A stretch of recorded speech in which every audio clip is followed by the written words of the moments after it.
الدنيا أبى الله عز وجل للحق إلا إتمامه وللباطل إلا زهوقا.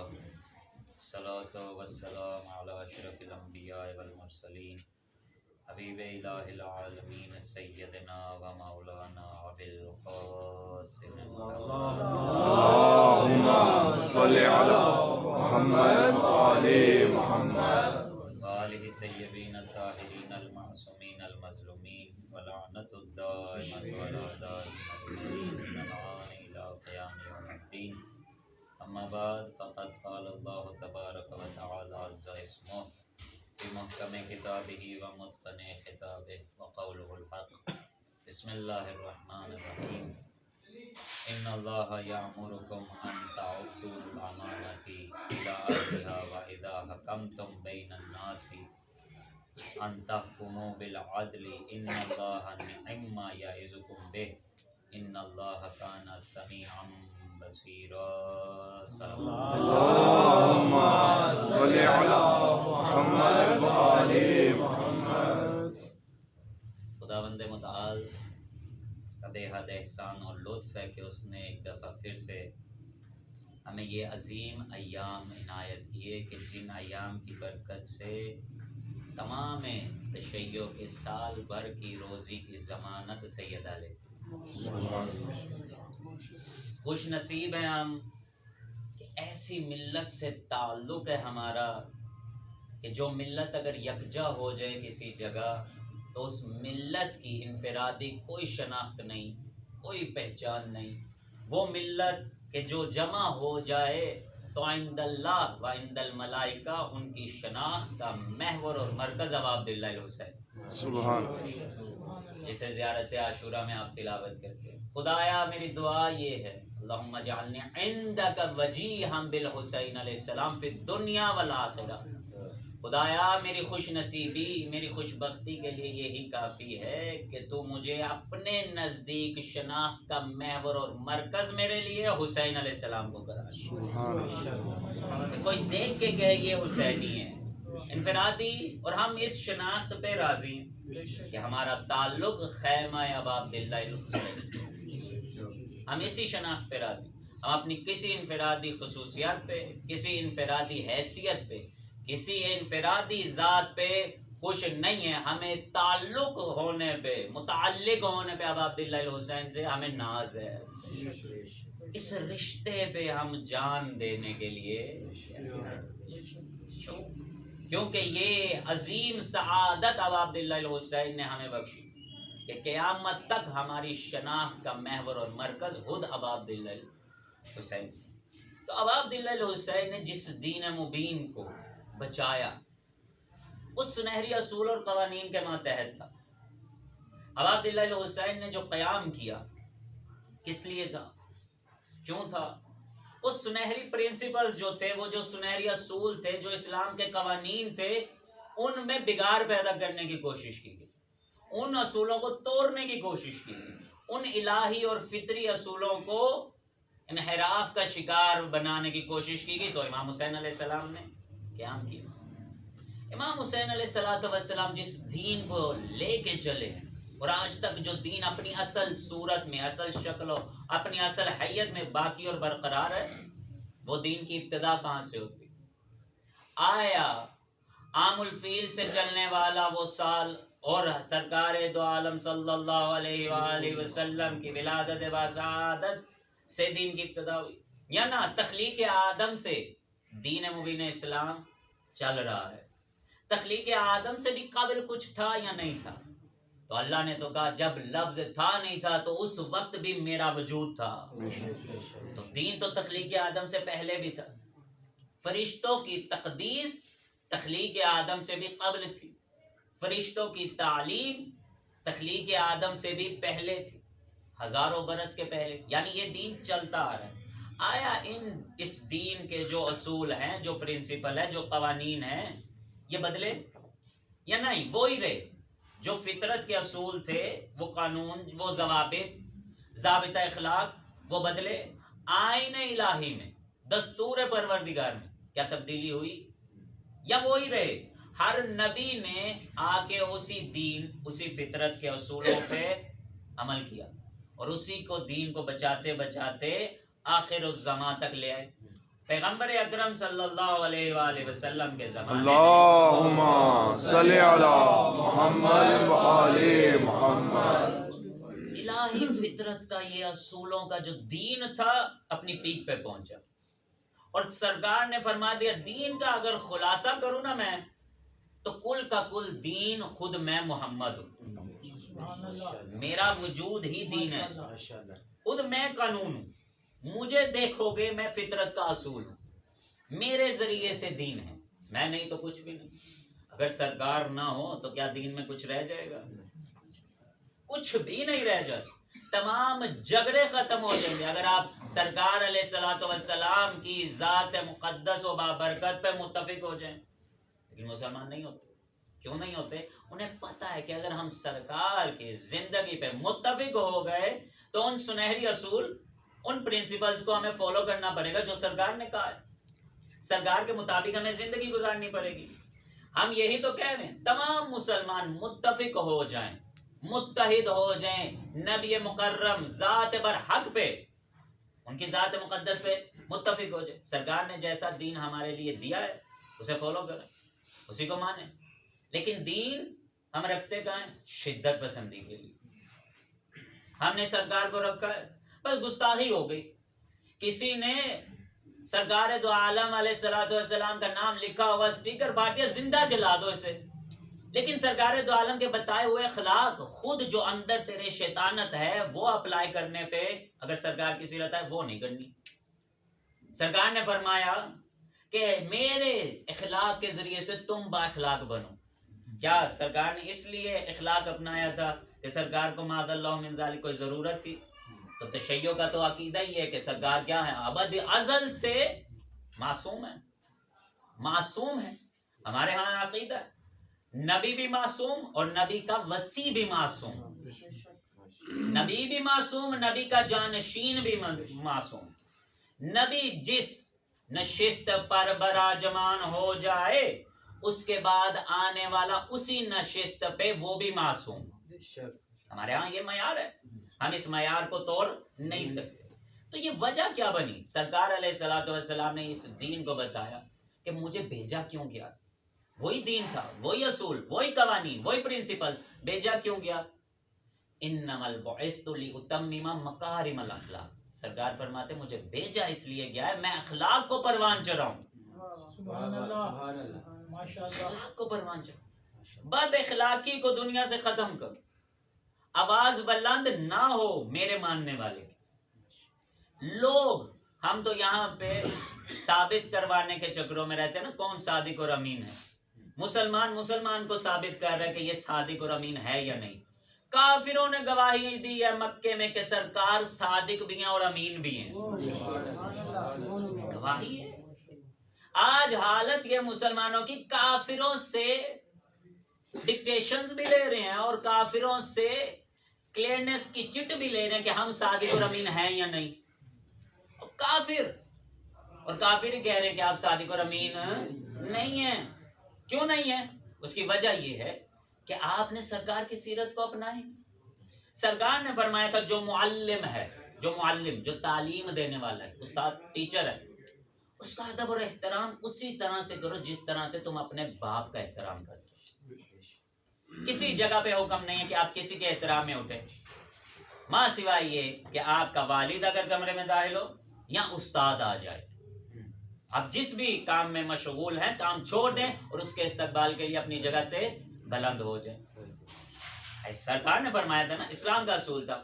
آج آپ دیکھیں یورپ میں چلے جائیں، بہت اچھا لگتا ہے، سوشل میڈیا پہ کلپ بنا بنا کے وائرل کرتے ہیں. عدالت میں ٹیچر آیا ہے، جج سمیت سب اٹھ گئے اس کے احترام میں. یہاں پہ استادوں کو دھرنے دینے پڑتے ہیں اپنے حقوق منوانے کے لیے.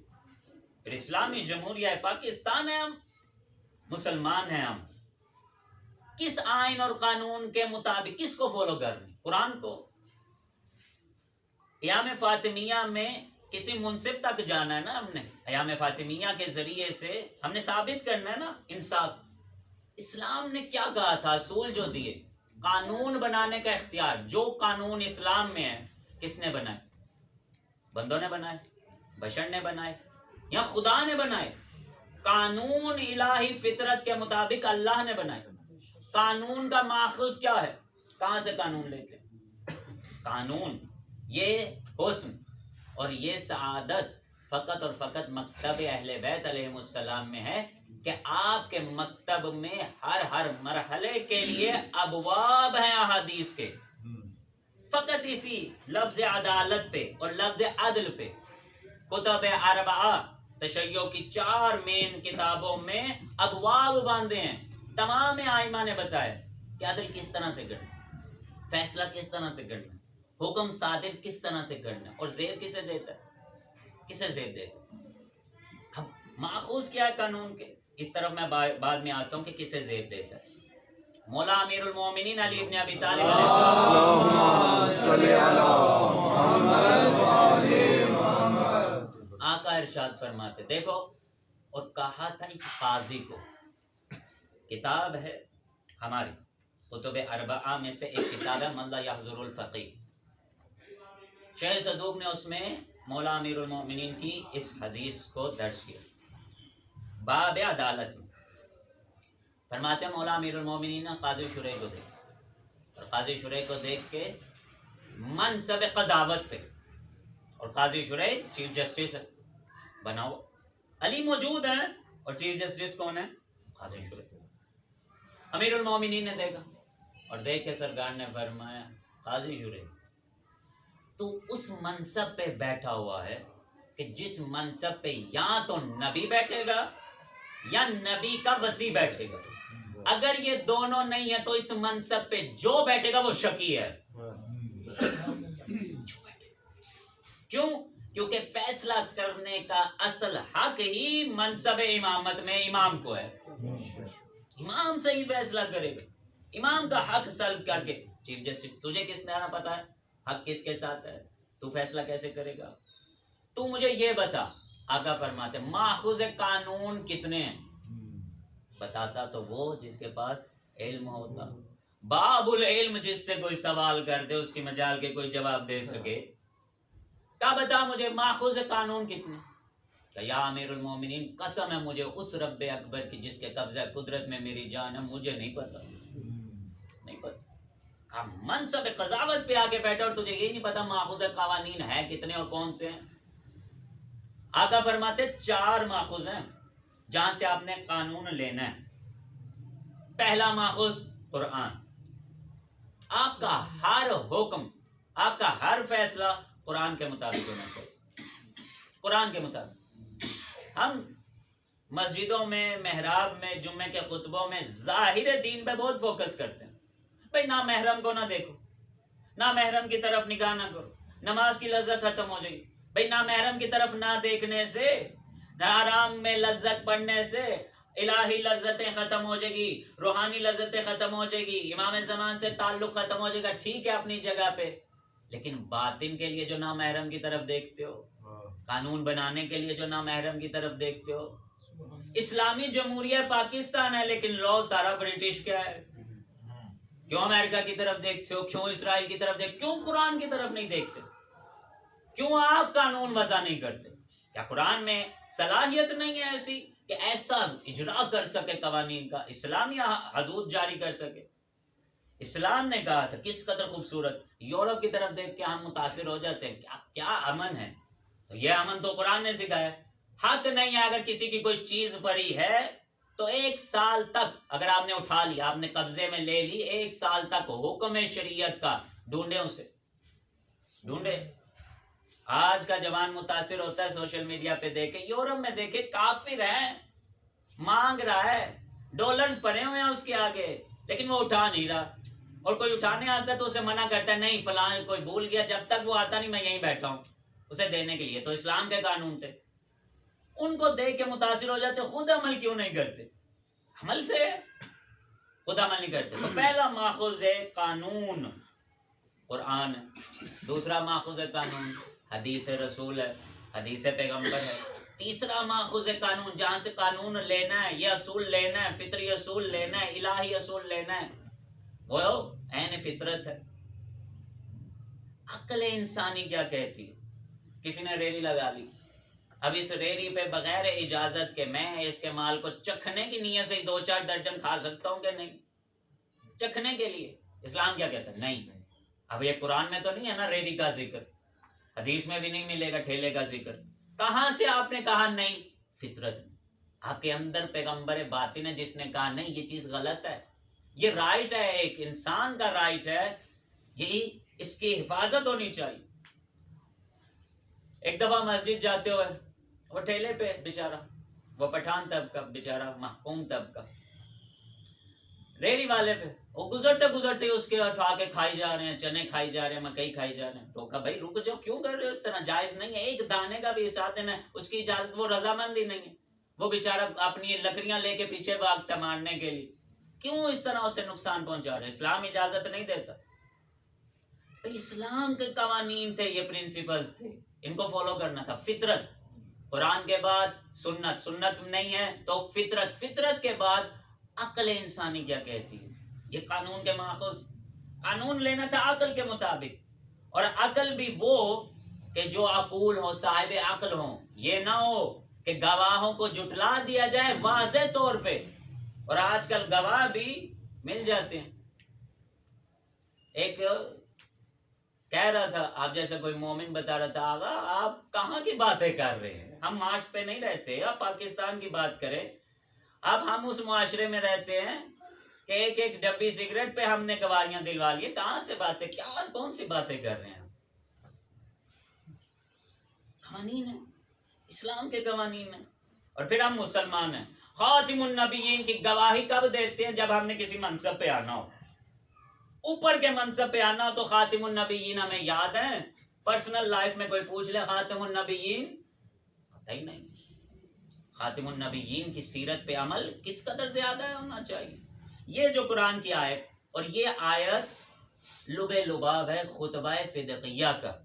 یہ باتیں اگر آپ کے ذہن میں اب محفوظ ہو گئی ہوں تو اب آپ سمجھیں گے کہ موضوع جو ہے آغاز کرنا چاہتا ہے تمہیدی گفتگو میں، کہ وہ خطبہ عظیم الشان جو سیدہ سلام اللہ علیہ نے صلی علی محمد وآل محمد دربار میں دیا. کہنے کو تو عدالت نہیں گئی، اب عدالت. اور منصف کون بنا بیٹھا؟ قاضی کون ہے؟ عدالت میں تو گئی. اب قاضی کے سامنے سیدہ گئی، اور یہی وہ آیت ہے کہ جس کی بیس پہ سیدہ نے مقدمہ بھی لڑا. اور سیدہ سلام اللہ علیہ نے خطبہ، 2 خطبے دیے انہی ایام کے، 2 خطبے. ایک میں مہاجر و انصار سے خطاب کیا سیدہ نے، اور تمام تر حقوق سیدہ نے اسلامی قانون کے مطابق جو تھے وہ بیان کیے سیدہ نے، خطبہ فدقیہ. اور ایک خطبہ وہ ہے کہ جو سیدہ سلام اللہ علیہ نے دربار سے واپس آنے کے بعد، جب اگلے روز مہاجر و انصار کی خواتین عیادت کے لیے آئی ہیں، احوال پرسی کے لیے آئی ہیں، تو بی بی نے اس وقت دیا 2 خطبے. اور اس کے بعد سیدہ خاموش ہو گئی، نہیں بولی مدینے والوں سے. 95 دن زندہ رہی، 95 دن سیدہ نہیں بولی. 2 خطبے ملتے ہیں اور طویل ترین ہیں. اسی خطبے سے آیت ہے سورہ نساء آیت نمبر 58. اللہ ارشاد فرماتا ہے، ان اللہ یامرکم، بے شک اللہ تم لوگوں کو حکم دیتا ہے، تعدوا الامانات، امانتیں واپس کر دو، الی اہلیہا، جو اس کے اہل ہیں، جو اس کے اہل ہیں اس کی امانتیں انہیں واپس لوٹا دو. یہی تو وجہ ہے کہ شب ہجرت سرکار جا رہے تھے، کچھ امانتیں ایسی تھی آقا نامدار کے پاس کہ انہیں لوٹانا واجب تھا، ضروری تھا. سرکار نے فرمایا یا علی میرے بستر پہ تو سو جا، کیونکہ میرے ذمے کچھ امانتیں ہیں جو تو ادا کرے گا. امانتیں ان کے اہل تک پہنچا. اور سب سے عظیم امانت خود رسول اللہ کی بھی علی علیہ الصلوۃ والسلام کے ذمے تھی. علی صبح ہوتے ہی جب کافروں کی امانتیں دے آئے تو میری امانت زہرا کو مدینے لے آنا. امین امیر المومنین، امین لوٹا دو اہلوں کی طرف. وَإِذَا حَكَّمْتُمْ بَيْنَ النَّاسِ، اور جب تم لوگوں کے درمیان فیصلہ کرو، ان تحکموا بالعدل، عدل کے صاف کرو. ان اللہ نعم ما یعظکم بہ، اس لیے کہ اللہ تمہیں مناسب ترین نصیحت کر رہا ہے. اور یاد رکھو ان اللہ کان سمیعا بصیرا، اور یقیناً خدا ہر بات کو خوب سننے والا ہے اور دیکھنے والا ہے. یہ خطبے میں سیدہ نے آیت تلاوت کی. اب اس خطبے میں سیدہ نے مختلف جز کیے، تمام احکام شریعت کے یکجا کر کے سیدہ نے ارشاد فرمایا. وراثت کے جو احکام ہیں سیدہ نے وہ بیان کی. ایک ہی جملے میں سیدہ نے بات ختم کر دی. عجیب ہے، تو کہہ رہا ہے کوئی وراثت نہیں ہے پیغمبروں کی. ہر نبی نے اپنے وصیوں کے لیے، ہر نبی نے اپنی اولاد کے لیے وراثت چھوڑی، اور میرا بابا جو سارے انبیاء کے لیے فخر ہے وہ وراثت نہ چھوڑے؟ ممکن کیسے؟ ہو نہیں سکتا. اور جو تو بات کہہ رہا ہے کہ وراثت نہیں ہے، عجیب ہے، تو وراثت لے اپنے باپ سے، حق رکھتا ہے وراثت لینے کا، مطالبہ کرنے کا حق رکھتا ہے، اور میں زہرا رسول اللہ کی اکلوتی بیٹی وراثت کا حق نہیں رکھتی. سیدہ نے خطبہ ارشاد فرمایا. ایک کے بعد ایک جز بیان کرتے کرتے بی بی اس مرحلے پہ آ گئی. خطبے کا نچوڑ مختلف آیات سے استدلال کرتے کرتے خطبہ فدقیہ جب سیدہ نے ارشاد فرما لیا تو آخر پہ سیدہ نے ارشاد فرمایا یاد رکھو وَسَيَعْلَمُ الَّذِينَ ظَلَمُوا أَيَّ مُنْقَلِبٍ يَنْقَلِبُونَ.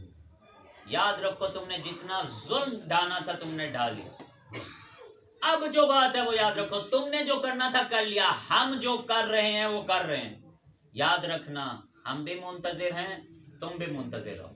ہم بھی انتظار کرتے ہیں، تم بھی انتظار کرو ایک ایسے دن کے لیے جس کا وعدہ پروردگار نے کیا ہے، کہ جب کوئی ایسا منصف آئے گا، ایسا حاکم آئے گا، ایسا قاضی آئے گا کہ جسے فیصلہ کرنے کے لیے گواہوں کی ضرورت نہیں رہے گی. فیصلہ کرنے کے لیے گواہوں کی ضرورت نہیں. تم میرے گواہ جھٹلا رہا ہے، تیری یہ مجال ہے. یاد رکھ تو نے حق کو، خطبہ فدقیہ، تو نے حق کو حقدار سے موڑ دیا ہے. اب اس کی پاداش میں قیامت تک امت مصطفیٰ میں ہونے والا گناہ تیرے کھاتے میں درج ہوگا. کیوں؟ تو نے حقدار سے حق کو موڑ دیا. پھر بیوی نے جب دوسرا خطبہ ارشاد فرمایا تو بیوی فرماتی ہے میں نے تمہارے مردوں کو آزما لیا ہے، آزمانے کے بعد میں تمہارے مردوں سے متنفر ہو چکی ہوں. نفرت ہے مجھے تمہارے مردوں سے. بیوی کیوں؟ کیونکہ یہ دین میں انحراف کا شکار ہو گئے، یہ قرآن کے مخالف ہے، یہ فطرت کے مخالف ہیں، یہ میرے بابا رسول اللہ کی سنت کے مخالف ہیں، اور تو اور یہ عقل کے مخالف ہیں. عقلی دلائل بھی سیدہ نے اسے خطبے میں دیے ہیں. منطقی دلائل نہیں مانتے، علمی دلائل نہیں مانتے، قرآنی دلائل نہیں مانتے، فطری دلائل نہیں مانتے، کم از کم عقلی دلائل تو مان. عقل کہتی ہے بھئی تو وراثت لے رہا ہے، کس حق سے وراثت لے رہا ہے؟ اولاد ہونے کے ناطے. تو وہ بھی اسی حد. بات صرف اتنی ہے کہ کیا ایک باغ کا ٹکڑا تھا جس کے لیے سیدہ آئیں؟ ایک نظام تھا، نظام، اور نظام امامت جس کی دفاع کے لیے سیدہ آئیں. یہ نظام کس قدر اہم ہوگا، اس کی اہمیت کتنی حساس ہوگی. یہ ولایت کا نظام آپ دیکھیں کس قدر اہم ہے، کہ گھر سے ہی تربیت دی جا رہی ہے کہ ولایت کا سیٹ اپ ہے. ولایت امیر المؤمنین کس طرح منعکس ہوئی ہے ہمارے گھروں تک، کس طرح سے. ایک بیٹے پہ باپ کی ولایت ہے یا نہیں؟ تمام مسلمان متفق ہیں بیٹی کی شادی ہو تو ولی کون ہے بیٹی کا؟ باپ. باپ کی اجازت کے بغیر نکاح جائز نہیں ہے، باپ ولی ہے. اب یہ ولی جو باپ ہے اس کی اجازت کے بغیر نکاح نہیں ہو سکتا. اتنا زندگی کا اہم مرحلہ، اتنا اہم مسئلہ ہے زندگی کا، اس میں ولایت کسے دی گھر میں؟ باپ کو. یعنی باپ ولی ہے گھر کا، باپ حاکم ہے گھر کا، باپ سرپرست ہے گھر کا، بچوں کے تمام امور کا باپ حاکم ہے، سرپرست ہے، ولی ہے. اس باپ پہ بھی ولایت ہے. اس باپ پہ اسی طرح سے آتے آتے یہ ولایت منقص ہوتی ہوتی امیر المومنین علی علیہ السلام کی ولایت جو ہمارے گھروں تک ہے پہنچی ہے. کس طرح سے؟ اور اس ولایت کے لیے ہم کیا کر رہے ہیں؟ ولایت کے نظام پہ علی علیہ السلام کے ماننے والے رہتے ہوئے ہم اپنی ہی قوم تشیع میں ہی طلاق کی ریشو کو کم نہ کر پائے. حق ہے، باپ کا حق ہے اپنی اولاد کے لیے بہترین. جب کفو ڈھونڈ رہا ہے، ایک طرف اسلامی قانون ہے، اسلامی آئین ہے، ایک طرف آپ کے پاکستان کا اصول قانون اور آئین ہے، دستور ہے، دونوں کو ملا کے آپ کے لیے سہولت کے لیے بنا دیا جاتا ہے نکاح فارم. دیکھیں، عقل اگر سالم رہے، دین کے ساتھ وابستہ، ظاہری دین کو مسجد و امام بارگاہوں تک یا مجلس و محافل تک، نجی زندگی میں بھی دین سے استفادہ کرنا چاہیے. طلاق کی ریشو کہاں سے کہاں چلی گئی، برادریاں تباہ و برباد ہو رہی ہیں اس وقت. اتنی شادی کی ریشو نہیں ہے جتنی طلاق کی ریشو زیادہ ہو رہی ہے. عجیب و غریب کیس آ رہے ہیں. وجہ کیا بنی؟ دین سے دوری، سیدہ کی سیرت سے انکاری، نفی کرتے جا رہے ہیں. بھئی باپ کی مرضی ہے، دے وہ نہ دے جہیز کے نام پہ.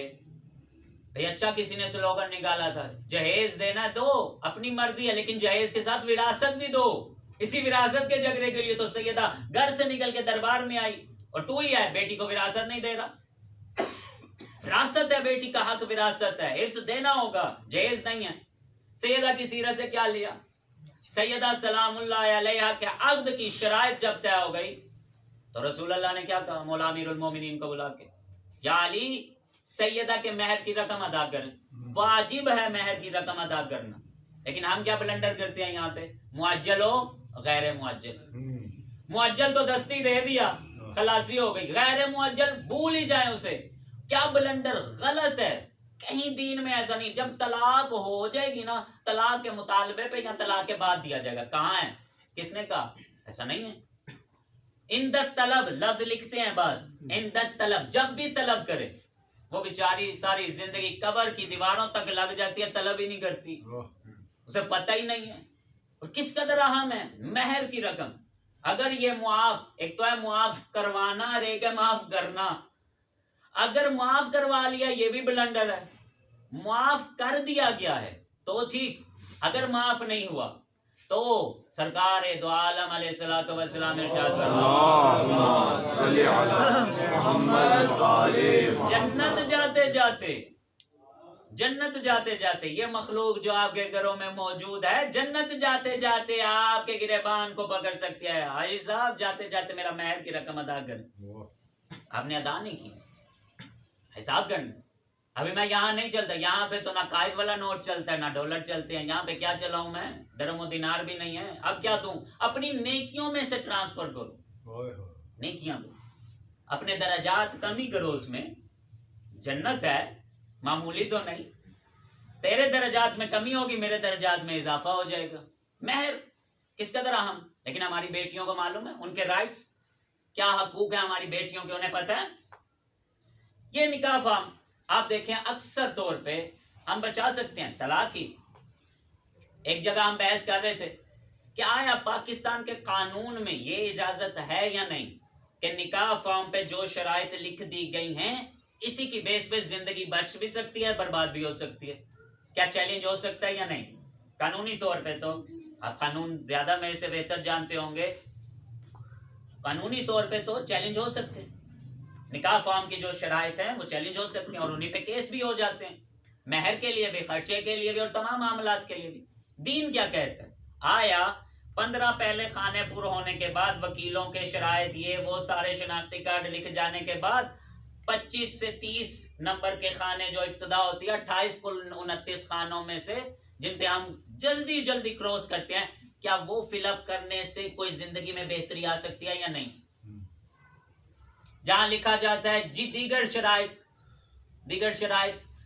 شرائط میں آپ کیوں نہیں لکھتے 10 سال تک میاں بیوی دونوں سے طلاق کا حق سلب کر لیا جاتا ہے، دونوں طلاق کا مطالبہ ہی نہیں کر سکتے. ایک شرط.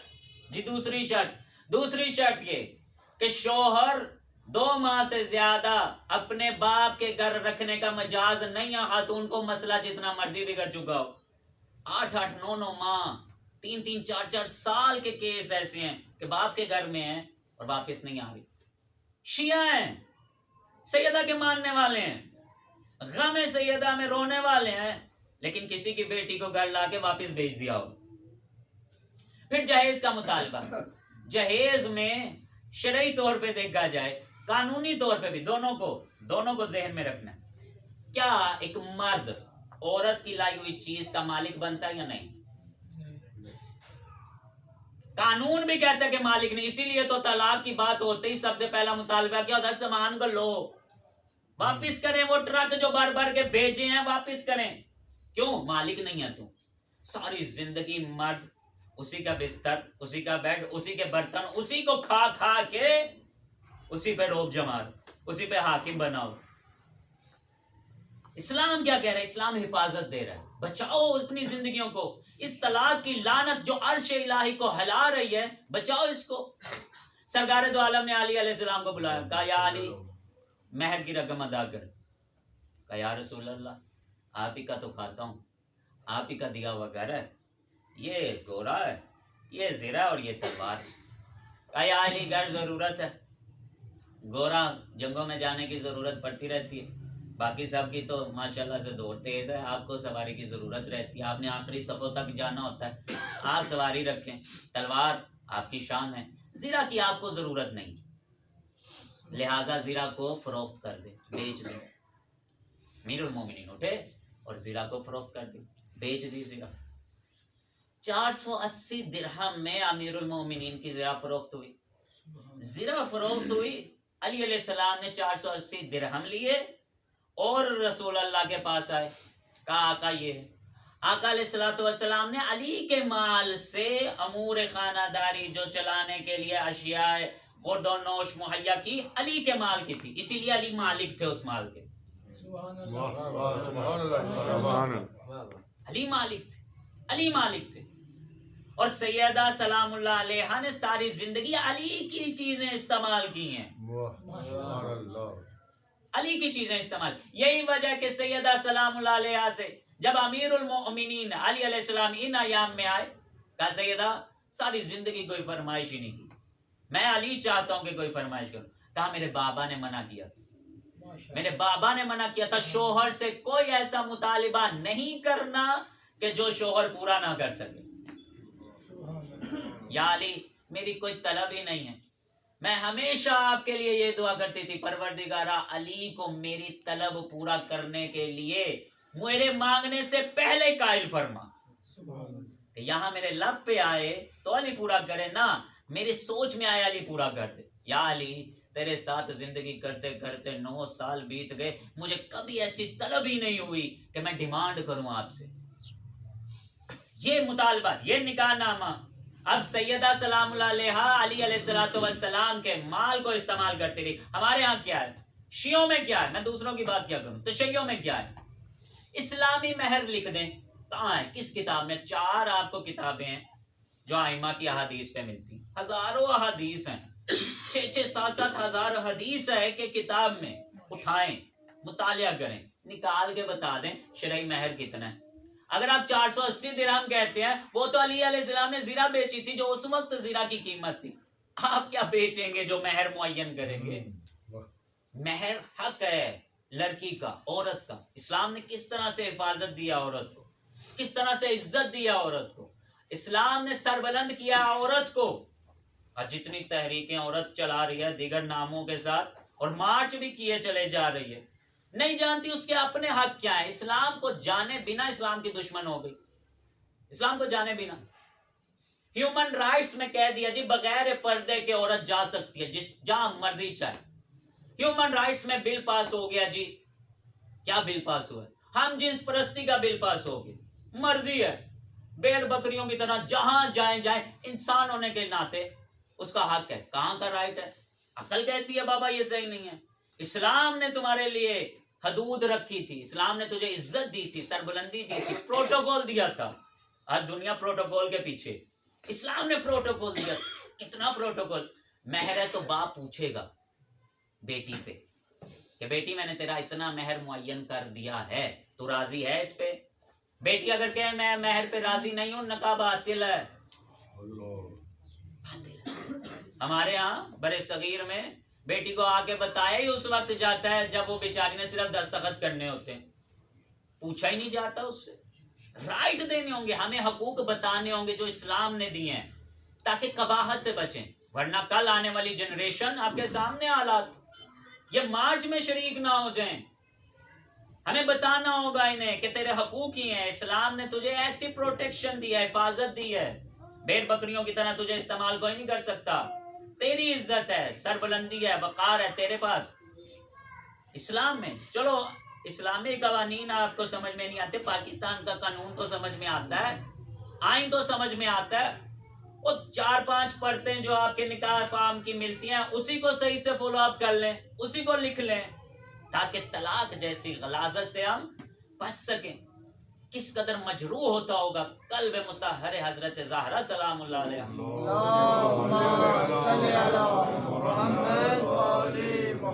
سیدہ کے ماننے والوں کے درمیان اختلافات سر شرم سے جھک جاتا ہے خدا کی قسم. جب کیس ایسے آتے ہیں کہ طلاق کی نوبت کیوں آ گئی ہے کہ تو برات کے دن اچھا جوڑا پہن کے میرے گھر نہیں ہے.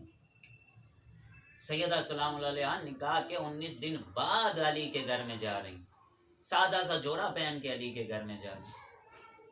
میں اکثر کہتا ہوں، آخری بات آپ کی زحمتوں کو میں تمام کروں، عجیب نہیں ہے ویسے ہم شیعہ، ہم نے ہمارے مکتب میں جب ایک انسان کے جسم سے روح نکل جاتی ہے احکام ہے کس طرح سے اس کو لٹانا ہے، روح نکلتے ہوئے کس طرح سے احتضار کی حالت اسے کہتے ہیں، جب روح نکل رہی کس طرح سے اس کو لٹانا ہے احکام بتائے.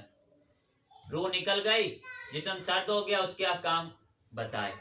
غسل کس طرح دینا ہے بتایا، کفن کس طرح دینا ہے بتایا، تابوت تیار کس طرح کرنا ہے بتایا، جنازے کو کاندھا کس طرح دینا ہے بتایا، قبر میں کس طرح لے جانا ہے بتایا، جنازے کے احکام بتایا، قبر کا تعویذ کس طرح بند کرنا ہے بتایا، تلقین کس طرح، سب بتایا. جب تک اس قفص عنصری میں اس باڈی میں روح ہے تب تک کے احکام بھی بتائے اور اس باڈی سے روح کے نکل جانے کے بعد کے تمام احکام بتائے. ہم نے یاد صرف کیوں وہ رکھے ہیں کہ جب یہ روح اس باڈی سے نکل جاتی وہ احکام یاد ہے.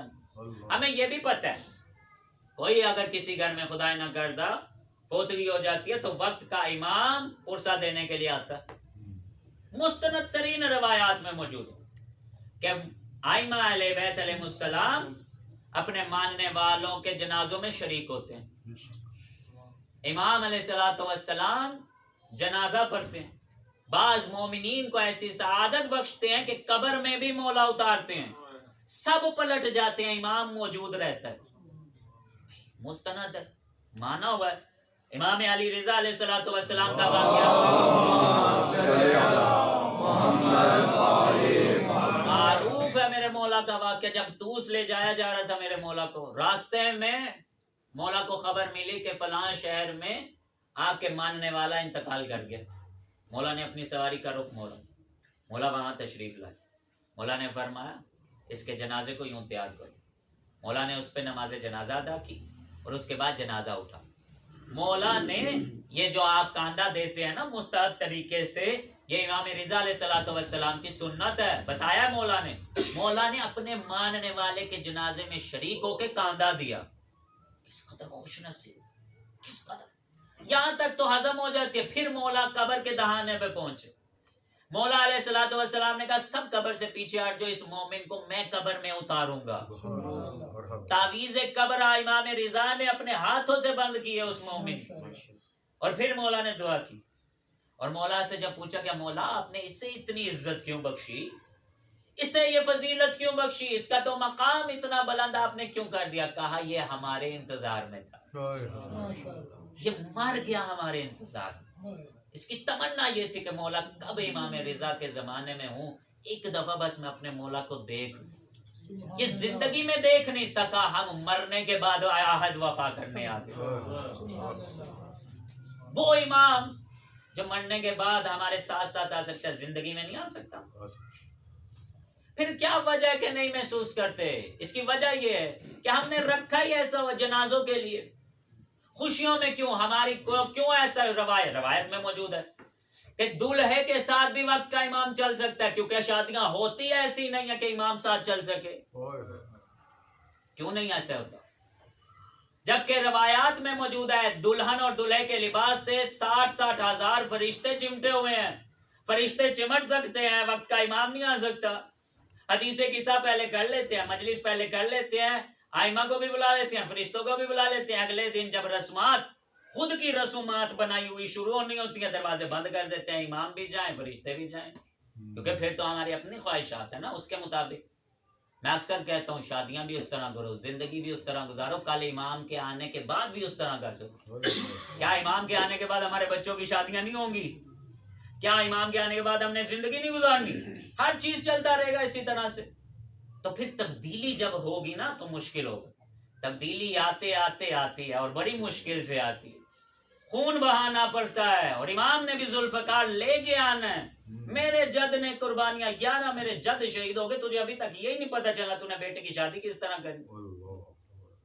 تجھے یہ تو پتا قبر میں کس طرح اتارنا ہے. ہم آ جائیں گے، کبھی ہمیں خوشیوں میں بلایا؟ کبھی ایسی خوشی منائی ہے کہ ہم فخر سے پنجتن پاک کی محفل سجی ہو، شادی میں آئیں، دلہے کو دعا دیں، دلہن کو دعا دیں. ہم سیدہ کے اس کنیزی میں کیوں نہیں دلہن رخصت کرتے؟ سیدہ کی تطہیر کی اس قصہ کے نیچے دلہن کیوں نہیں رخصت کرتے؟ کیونکہ دلہن کا حلیہ ہی ایسا نہیں ہوتا کہ سیدہ کے ہم نام لے سکیں اس موقع پہ. سوچنا ہوگا، ہمیں سوچنا ہوگا. یہی وہ وجہ تھی. ساری باتوں کا لبے لباب خطبہ فدکیہ ہے. سیدہ نے فرمایا وجہ یہ بنی تم نے دین میں انحراف کیا ہے. میں آج گھر سے نکلی تم نے دین میں انحراف کیا ہے. وجہ یہ بنی تم نے دین جیسا تھا، میرے بابا نے کہا تھا مانا نہیں، متنفر ہوں میں ہر اس شخص سے قیامت تک کے لیے. یاد رکھیے گا عزیزان، جس طرح سے کربلا میں اب عبداللہ الحسین کی حل من ناصر ینصرنا کی صدا بلند ہے، سیدہ کے یہ 2 خطبے آج بھی مدینے میں گونج رہے ہیں. اور قیامت تک کے لیے تمام صاحب شعور کے لیے، آپ جیسے مومنین کے لیے لمحہ فکریہ. سیدہ کن کن سے متنفر تھے؟ صرف گنتی پوری کر دینا 1 2 3 نہیں، ہر اس مرد کا نام لیا سیدہ نے جو دین میں انحراف پیدا کرے، جو بدعات پیدا کرے، جو حق کو حقدار سے موڑ دے. میں زہرا اس سے ناراحت ہوں، میں ناراض ہوں اس سے. سیدہ سلام اللہ علیہا کو رخصت کرتے ہوئے علی کو فرمایا تھا یا علی یاد رکھنا یہ زہرا کو لے جا رہے ہو، میری امانت ہے. اور یاد رکھ علی، اس ملت کی، اس قوم کی، اس امت کی ہر بیٹی اسلام نے رائٹ دیا ہے، محمد مصطفیٰ نے آپ کو رائٹ دیا ہے. اس قوم کی بہن بیٹی کو اسلام نے عزت دی ہے، سرکار نے عزت دی ہے. فرمایا یا علی اس قوم کی ہر بیٹی مجھ محمد کی امانت ہے. میں پوچھوں گا بروز محشر، میں پوچھوں گا میری امانت کے ساتھ کیا سلوک کیا. یہی وجہ تھی کہ علی کو یہ جملے اور یہ الفاظ یاد رہے.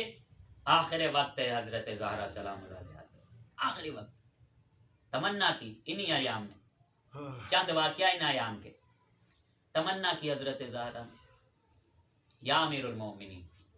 اور وہ بھی امیر المومنین کی فرمائش پہ کہا یا زہرا ساری زندگی 9 سال کا عرصہ ہم نے ساتھ بتایا، کوئی تمنا نہیں کی. آج میں علی چاہتا ہوں کہ مجھ سے کوئی تمنا کرے. یا امیر المومنین نکاحت بہت زیادہ ہے، کمزوری بہت زیادہ ہے. یا امیر المومنین دل چاہتا ہے انار کھاؤں، انار کی طلب ہے. امیر المومنین اٹھے، انار لینے بازار گئے، انار خریدا، واپس آ رہے تھے. زہرا کی زندگی میں واحد تمنا تھی جس کا اظہار علی علیہ السلام سے کیا تھا. علی علیہ السلام خوشی خوشی انار لا گئے. راستے میں سائل آئے اور سائل نے دیکھ کے کہا یا امیر المومنین تیرے حق کی قسم میں 3 دن سے بھوکا ہوں. یا علی کچھ نہیں کھایا، سوال کرتا ہوں مجھے کچھ دے.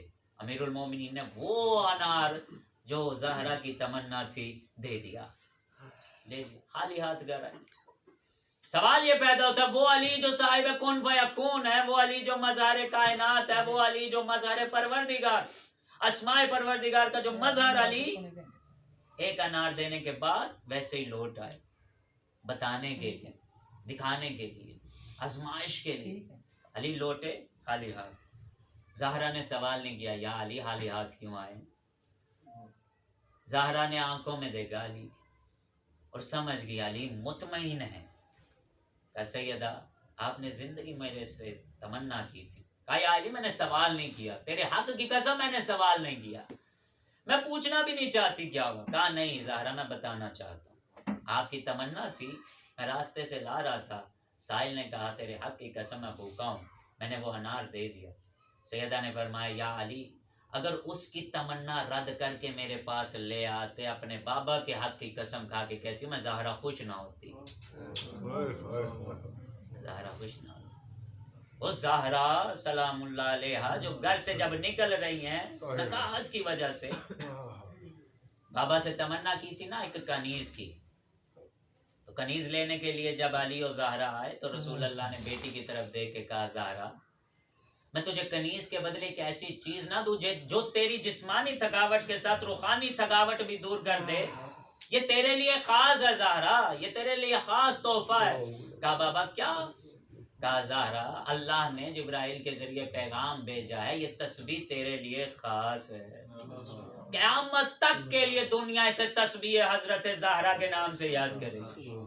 سیدہ نے تحفہ لیا، سر سجدے میں رکھا، شکر ادا کیا. کہا بابا اگر تیری اجازت ہو تو یہ جو تحفہ مجھے دیا ہے اور مخصوص ہے مجھ زہرا کے ساتھ، میں تیری امت کو ہبہ کرنا چاہتی ہوں. وہ زہرا جو اپنا خاص تحفہ امت کو دے دے، اگر اس زہرا سے مانگ لیتے تو کیا کیا نہ دیتی. یہ امت مانگنے نہیں آئی، یہ امت چھیننے کے لیے آئی. زہرا سلام اللہ علیہا کی شہادت 1-2 دن کی نہیں ہے، زہرا کی شہادت 95 دن کی ہے. زہرا نے کس کرب سے گزاری، کس اذیت سے گزاری کہ بابا کے بعد زہرا کی آواز مدینے میں بلند ہوئی کہ مدینے کی در و دیوار آج بھی گواہ ہیں کہ روضہ رسول پہ آ کے رسول کی اکلوتی بیٹی نے ایک ہی جملہ کہا صبت علیہ مصائب اللہ واللہ، صبت علیہ میں سرنا لے آلیا. بابا تیرے جانے کے بعد ایسی مصیبتیں زہرا پہ آئی، روشن دنوں پہ پڑتی، تاریک راتوں میں بدل جاتی. سیدہ آپ کی مصیبت کیا تھی؟ میری مصیبت بابا میں سنانے آئی ہوں. بابا تیرے مدینے کے رہنے والے مجھ زہرا کو رونے نہیں دیتے. بابا میرا در جلایا انہیں سکون نہ آیا، بابا انہوں نے میرا محسن مارا انہیں سکون نہ آیا، بابا علی کو میرے سامنے سے لے گئے، بابا انہیں سکون نہ آیا. بابا میں رونے کے لیے آتی تھی، انہوں نے رونے کے لیے بیت الحزن بنایا، انہوں نے جلا دیا، بابا انہیں سکون نہ آیا. بابا یہ علی سے شکوے اور شکایتیں کرتے ہیں، یا زہرا سے کہیں دن کو روئے یا رات کو روئے، ہمیں زہرا کے رونے سے اذیت پہنچتی ہے. رسول کی ایک لوتی دختر روتے روتے جب آخری ایام میں پہنچی ہے، ایک روز اپنی بیٹیوں کو قریب بلایا. کون ہے بیٹیاں؟ زہرا کی زینب ام کلثوم ہے. چھوٹی شہزادیوں کو قریب بلایا، قریب بلا کے کہا زینب ایک صندوق جا ہے جو تیرے نانا رسول اللہ نے مجھے دیا تھا، زینب وہ ذرا صندوق میرے قریب لے کے آنا. سیدہ کے قریب صندوق لایا گیا، بی بی نے کہا زینب اسے کھول، ایک ایک کر کے جو اس میں سے ملے وہ نکالتے جا. سیدہ نے صندوق کھولا، پہلا کفن نکالا، کفن نکالا. کفن کو دیکھ کے بی بی زینب سلام اللہ علیہا سے ارشاد فرمایا بیٹی زینب یہ کفن میرا ہے، ابھی چند دن گزریں گے علی مانگیں گے، یہ کفن میرا دے دینا علی کو، علی مجھے یہ کفن پہنا دیں گے. دوسرا کفن نکالا گیا، کہا زینب تیری زندگی کا پہلا سفر ہوگا، بھائی ساتھ ہوں گے، بابا ساتھ ہوگا. میرے بعد زینب مدینے سے کوفہ جائے گی اور کوفہ میں 21 رمضان کا سورج نمودار ہوگا اور اسی کے ساتھ زینب تو صدا سنے گی قد قتل الامیر المؤمنین، علی مسجد کوفہ میں مارے گئے. زینب اس وقت یہ کفن حسن تجھ سے مانگے گا، یہ کفن علی کا ہے، زینب یہ کفن حسن کے حوالے کر دینا. ایک تیسرا کفن نکالا گیا، کہا بیٹی زینب تیری زندگی کا اور قسمت کا دوسرا سفر ہوگا، تیرا بابا ساتھ نہیں ہوگا، بھائی حسن اور حسین ہوگے، ساتھ ساتھ عباس ہوگا. زینب تو کوفے سے چلے گی، مدینے واپس آئے گی، مدینے میں 28 سفر ہوگی اور زہر حلاہل سے میرا حسن کا جگر پارا پارا ہوگا. زینب یہ کفن تجھ سے حسین مانگے گا اور یہ کفن حسین کو دے دینا، حسن کو پہنا دے گا. یہ کہہ کے زہرا خاموش ہو ہو گئی. ارے زینب صندوق کو دیکھتی رہی اور پھر کفن ڈھونڈتی رہی. اماں سب کفن مل گئے, میرا حسین باقی ہے. اماں میرے حسین کا کفن نہیں ہے. زہرا فرماتی ہے زینب ارے سب کفن کے ساتھ دنیا سے جائیں گے, ارے تیرا حسین کفن نہ پا سکے گا. ارے تو دیکھ رہی ہوگی تیرا ضربے چلیں گی, ارے بے غور و کفن کربلا کی زمین پہ رہے گا. ارے زینب تیرے حسین کو کفن نہ مل پائے گا. ارے زینب یہ وہ حسین ہوگا کربلا کی زمین سے جب تو گزر رہی ہوگی, ہاتھ پسے پشت بندے ہوں گے اور مدینے کی جانب رک کر کے کہے گی صلی اللہ علیہ یا بتا یا رسول اللہ. آپ پہ آسمان کے فرشتے درود پڑھتے ہیں. رسول اللہ دیکھیے تیرا حسین ہے جو خاک و خون میں گلتا ہے یا رسول اللہ, اور میں تیری بیٹی زینب ہوں اور جو شام و کوفہ جا رہی ہوں. زہرا کے آخری ایام ہے اور زہرا فرما رہی ہے فضا ارے میرے بچے میرے بنا کھانا نہیں کھاتے, میں کھانا پروس جا رہی ہوں. ارے میں حجرے میں جا رہی ہوں, جب تک میری آواز آتی رہے سمجھ لینا زہرا زندہ ہے, اور جب میری آواز بند ہو جائے زہرا کے غم میں تیری آنکھوں میں آنسو نہ آئے. بی بی کیوں؟ میرے حسن اور حسین چھوٹے ہیں. ارے جب گھر میں آئیں گے پہلے ماں کو تلاش کریں گے, انہیں خبر نہ دینا. ابھی بھی فضا کہتی ہے میں سنتی رہی, تسبیح کی آواز آتی رہی, اللہ اکبر الحمدللہ سبحان اللہ. ایک مرتبہ آواز آئی انا للہ و انا الیہ راجعون. اب فضا کہتی ہے میں حجرے میں گئی اور میں نے پکار کے کہا بی بی ابھی بھی تیرے بچے آنے والے ہیں. میں کیا جواب دوں گی؟ اسی اسنا میں حسنین گھر میں داخل ہوئے. پہلا سوال کیا اماں فضا ہمیں ماں نظر نہیں آ رہی, اماں کہاں ہے؟ فضا نے کہا بچوں پہلے دسترخوان پہ بیٹھ جاؤ, پہلے کچھ کھا لو. کہا اماں فضا کبھی ایسا ہوا ہے حسنین کے سامنے دسترخوان بچھاؤ اور ان کی ماں زہرا موجود نہ ہو؟ فضا ہماری ماں کہاں ہے؟ کہا شہزادو حجرے میں. دونوں شہزادے حجرے میں آئے. اب روایت کہتی حسن مجتبیٰ نے ماں کے سر کو دامن میں لیا, حسین نے اپنی ماں کے قدموں پہ رخسار رکھ کے ایک جملہ کہا اماں اماں یہ تیرا امیر حسن ہے. اماں ارے اس کی آواز پہ جواب دے نہ دے, یہ تیرا امیر بیٹا. اماں میں تیرا غریب حسین, اماں مجھے آواز دے.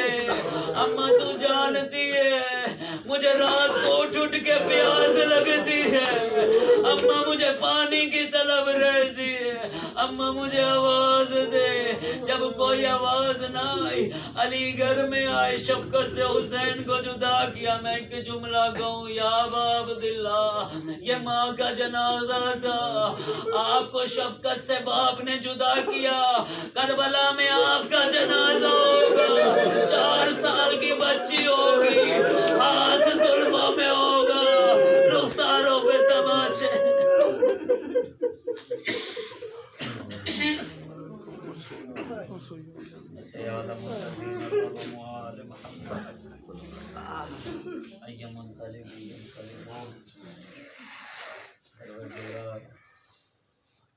بحق حضرت زہرا سلام اللہ علیہ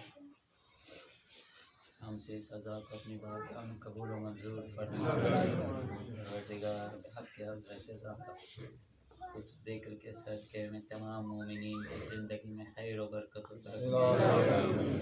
پروردگار بحق حضرت زہرا اس گھر سمیت ان تمام مومنین کے گھروں میں حضرت زہرا کی تمام تر رحمتیں برکتیں نازل ہوں. پروردگار ان تمام مومنین قلب مطہر حضرت زہرا کو راضی و خوشنود فرما. ان تمام مومنین کو بانیان سمیت پروردگار زیارت حضرت زہرا سلام اللہ علیہ نصیب فرما. پروردگار ان تمام مومنین شفاعت حضرت زہرا سلام اللہ علیہ نصیب فرما. پروردگار تجھے واسطہ محمد اور آل محمد ہمارے ماؤں بہنوں بیٹیوں کی حفاظت فرما پروردگار تجھے واسطہ محمد اور آل محمد کا پورا شوق دور میں جوان پریشان ہے حضرت زہرا کی پریشانیوں کا واسطہ پالنے والے جو رزق کی وجہ سے کاروبار کی وجہ سے پریشان ہے پالنے والے پریشانی ہے حضرت زینب کبریٰ کا واسطہ خالق کائنات ان کی پریشانیوں کو دور فرما پروردگار شب جمعہ شب دعا تجھے واسطہ محمد اور آل محمد کا حضرت زہرا کا ذکر کیا گیا باب اللہ ہے باب الحوائج پروردگار حسین کی ماں کے صدقے میں پروردگار ان تمام مومنین کا رزق اگر آسمانوں میں اسے نازل فرما زمین میں اسے ظاہر فرما دور ہے اسے نزدیک فرما نزدیک آسانی سے عنایت فرما بغیر مشقت کے رزق کے حلال وسیع عنایت فرما پروردگار بحق کے حضرت زہرا باب الحوائج حضرت زہرا پاکستان کے تمام مشکلات کو دور فرما